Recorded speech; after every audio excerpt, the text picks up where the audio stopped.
Hello, and thanks for joining us. Coming up on today's show. What's on the menu this evening, sir? He roared onto the British literary scene 20 years ago with Trainspotting, tracing the exuberant depravities of Scottish drug fiends. A hit film by Danny Boyle followed with an iconic poster and soundtrack, making Choose Life the counterculture manifesto for the Nirvana generation. The author has returned to Renton, Boy and Begbie with his 8th book, Skagboys, that's just been translated into French. Let's meet Irvine Welsh.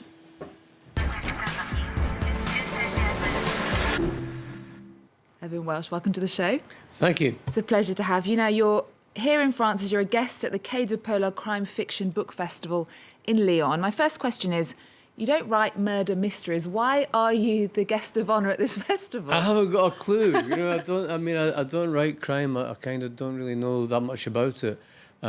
Except all the crime writers I've met tend to be really nice people. It's funny because it's like most writers like myself, kind of like straight down the line, kind of sort of, for want of a better term, literary fiction, tend to be kind of really nasty people. But the crime writers are the nicest people in the world, and you could never imagine them committing a crime, basically, any of them. Well, we spoke to a French book critic, Hubert Artus, who's involved in the festival. He says every year they invite authors who aren't crime writers, but their work shares some of the same themes. Let's have a listen to him.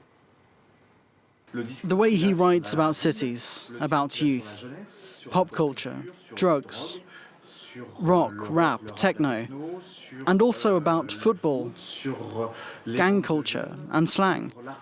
His style of writing. Some of those themes can be found in crime novels. You're also in France as your 8th book, Skagboys, has just been translated into French.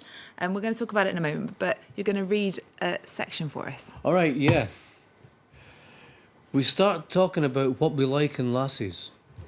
And I mentioned that I prefer smaller-breasted girls, which is a sacrilegious comment to these c***s. After being called everything from a poof to a paedophile. Keysbo shakes his head and he goes, "No, Mr. Mark, I like a good pair of knockers on a bird." "Like them that much you grew your ain," I goes, grabbing his beer tits.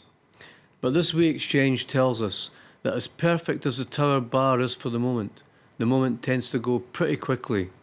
Football and lads has to surrender to drinking and lassies. So we drink up and make our way to the club. That was from Skagboys. So in 1993 there was Trainspotting. That was followed by a hit film. Then there was Porno, which was the sequel to Trainspotting in 2002. Now this is the prequel. Why do you continue to explore these dark places? I think that the characters kind of have got kind of legs for me. I keep thinking about what they'd be doing at different points in their life, and I actually had the material for this when I started to write Trainspotting. I didn't know how to write a novel. I mean, people would say not a lot's changed in this time, but I just kind of started to type and banged out like 300,000 words. And I thought it's way too much, so I chopped out the middle bit and tacked a heist ending on and sent it off to the publishers. The last part I could just cannibalise for other stories, but I never knew what to do with this first part of it. And I think when you get, because the first part's more about how they got into that state rather than kind of them being just right into their world.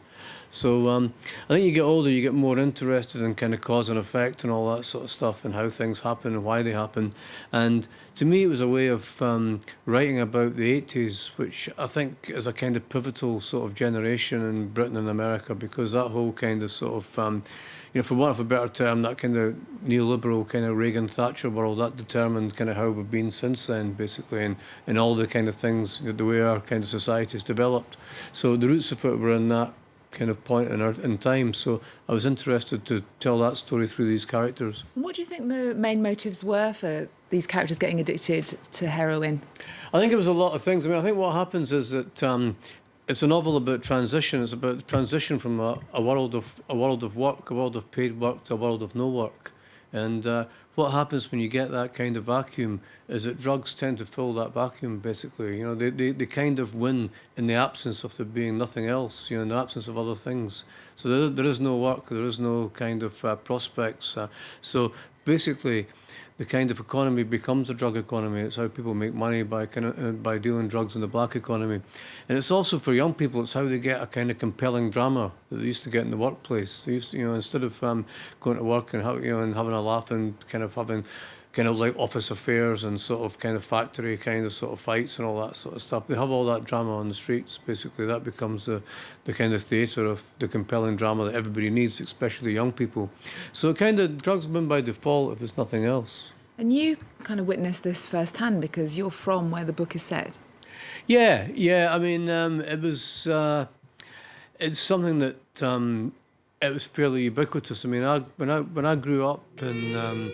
Leith and Muirhouse, so there was no drugs when I was a kid and a teenager, and then suddenly they were just everywhere. It was almost like a kind of overnight thing, and it was just correlated perfectly with employment.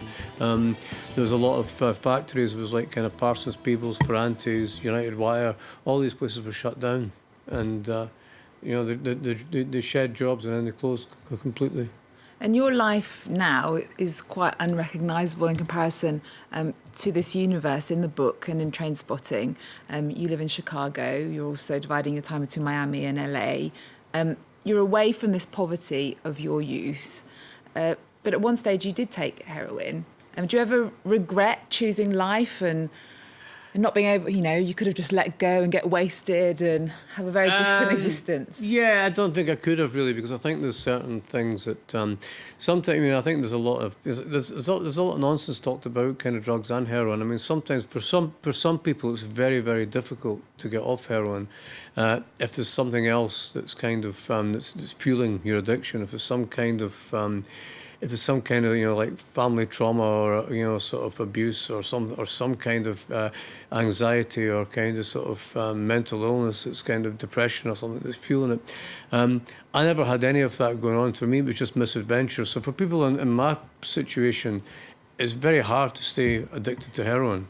You've only got a kind of you've got maybe kind of 6 months, a year, 18 months at the most when you can live that life until it becomes utterly pointless and you have to just stop. I read, actually, that some fans, when you're doing book signings, actually give you drugs. Yeah, I mean, I kind of... it's always people at the back of the signing queue, and they say, have some of this, have this, have this. I don't want it. And it's kind of... I've had, it's like in America, when I do tours, it's kind of crazier in America, because you have to go through... You can't go by train, you have to go by plane, so I have to go through airport security.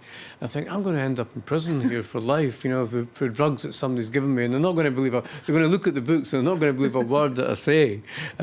So what I have to do, I have to make sure that I kind of just flush everything out my pockets in the hotel, which is kind of heartbreaking as well, because I think years and years ago, this would have been a dream come true. But now it's like, kind of, no, you have to go. And much of Skagboys talks about Thatcherism.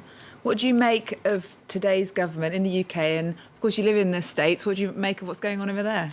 Well, I think that, we chose that neoliberal path. The whole process started with deindustrialisation. Monetarism started under the Labour government before with Dennis Healey when he went to the IMF.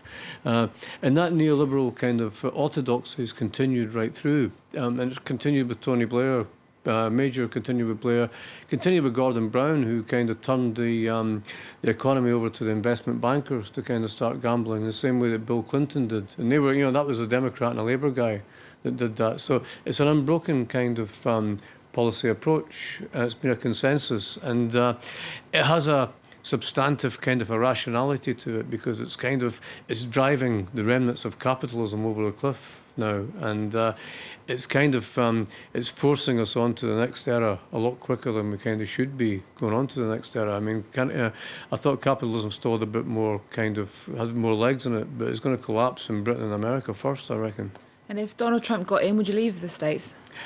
I don't know. I mean, it's interesting. I mean, I kind of it's like the devil in the devil in the deep blue sea, and the kind of in a black hole in outer space all at once, basically, because you've got you've got Donald Trump, and you've got Ted Cruz, and you've got Hillary Clinton, and it's like a kind of like Cruz, it's like a kind of a rabid, nutty kind of sort of fundamentalist who wants to make America into a kind of Christian Saudi Arabia. And you've got Trump, who's who's probably in some ways, he's a kind of provocative game player, but he's probably the least kind of crazy one out of the three. Clinton is just kind of a kind of naked opportunist. But I think Trump, when I was looking at the footage yesterday, and Trump saying all these kind of horrible things about women, and women having abortions should be kind of punished and all that, I think he's kind of fed up, basically. I don't think he wants his heart's in it anymore. I think he's lost interest in the game, basically. Going back to the book, is this going to be made into a film like some of your other works?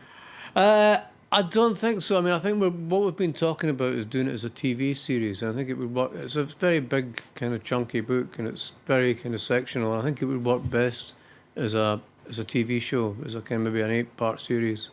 So we're kind of talking about that with young actors, and I mean, there's a great young theatre company now that are doing a rebooted version of Trainspotting. They're taking it all around the UK, and they've been getting incredible kind of notices with it, and it's a fantastic show. So something that had that kind of energy would be a great kind of new Skagboys. Okay, we're coming to the end of the interview, and at the end we always ask our guests to tell us about something in the world of culture that they like at the moment, that inspires them. What have you chosen? Well, I chose a film that I saw completely by accident in London. I had no expectations of it. I just walked into the cinema with a friend because we couldn't get into Superman Batman, basically. And it's like, it's called The Club, and it's like it's a low-budget Chilean... It's a Chilean paedophile priest greyhound racing movie, So it's a very specific genre, and it's the best I've seen in that genre of film. Okay, well, we're going to leave our audience with that. This is from The Club, and it's out on DVD now. Remember our website. We're also on Twitter and Facebook. There's more news coming up on France 24 after this. Yo sé algo más que usted. Yo sé más que usted.